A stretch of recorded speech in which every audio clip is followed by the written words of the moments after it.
పరిస్థితిలో ఈరోజు దేవుని యొక్క వాగ్దానము రోమీయులకు రాసిన పత్రిక 10వ అధ్యాయం 11వ వచనం.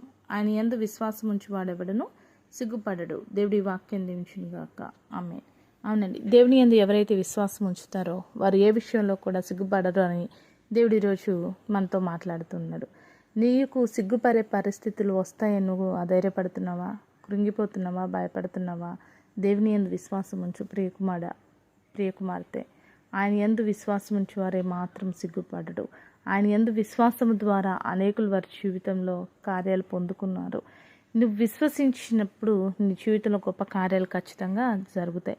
మనం దేవుని యందు విశ్వాసం ఉంచినప్పుడు గొప్ప కార్యాలు చేసే దేవుడుగా మన దేవుడు ఉన్నాడండి. మనం విశ్వసించే దేవుడు ఎంత గొప్ప దేవుడు అంటే ఆయన భూమి ఆకాశాన్ని సృజించిన సృష్టికర్త, సర్వ సృష్టిని సృజించిన సృష్టికర్త.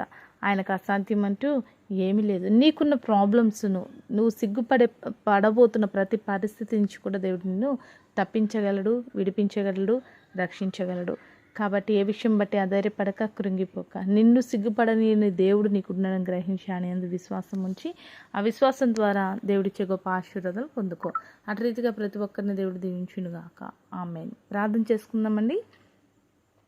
సకల ఆశీర్వాదాలకు కారణభూతుడైన మా ప్రియపరులకు తండ్రి, ఈ యొక్క ప్రార్థనలు ఎక్కువస్తున్న ప్రతి బిడ్డను జ్ఞాపకం చేసుకోండి. నీ బిడ్డలు తండ్రి నీ యందు అన్ని విషయాల్లో కూడా విశ్వాసం ఉంచి సిగ్గుపడే పరిస్థితుల్లో జీవితంలో రాక అందరి ఎదుట తండ్రి నీ బిడ్డల్ని తలగా నిలబెట్టమని యేసు నామములో ప్రార్థిస్తున్నాం తండ్రి. ఆమేన్.